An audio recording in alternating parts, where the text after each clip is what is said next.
Hey, what's going on, everybody? Reverend Russell here with another morning fix for you guys. And today I want to take a look at Philippians chapter 2, verses 3 through 4.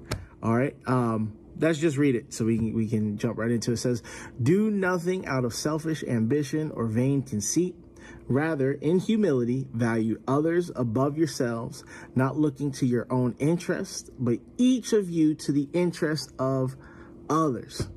So Paul is going on. He is writing to Philippians. He's talking to Philippians and how we should have the mindset of Jesus when trying to relate to others. And he specifically highlights, as you go on to read more of all of that, he goes on to highlight the fact of how humble Jesus was.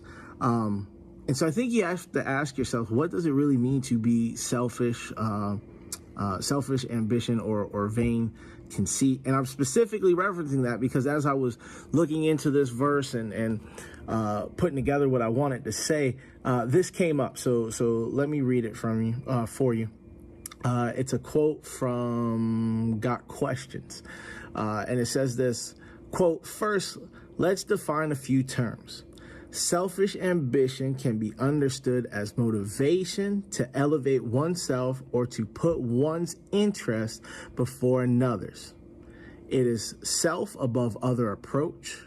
The Greek term here carries with it a connotation of contentiousness. In fact, the King James Bible translates the word as strife. Vain conceit means excessive pride or self-esteem that has no foundation in reality. Vain conceit is an elevated and incorrect sense of self. Therefore, doing nothing out of self-ambition or vain conceit means not letting our actions be motivated by selfishness, pride, or one-upsmanship." Listen, when we are not being considerate of others, that's exactly what we're doing.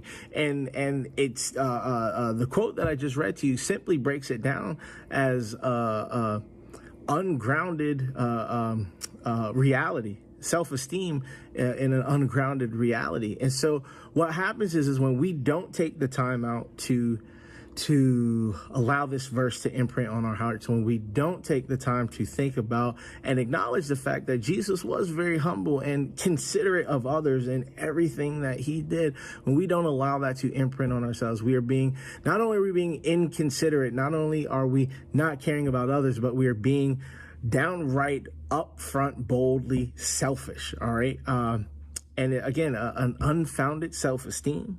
Now, listen, all of us should have self-esteem. We should have a good outlook, a great optimistic look towards ourselves, but not at the risk of tearing down others, not at the risk of not following the example that Jesus set for us. So listen, in a nutshell, Philippians 2, 3 through 4, let that imprint on you today. Make sure you do your absolute best to be considerate of others. Maybe sometimes that consideration is doing something as simple as just not saying anything at all. I know that can be really hard for us in this day and age because we feel like we're entitled to say whatever it is we want to say. But anyway, think about others. Why? Because Jesus did as well. And that's the ultimate goal, to be as much Christ-like as possible. Anyway, I'm Reverend Russell. This has been your Morning Fix, and we'll catch you on the next.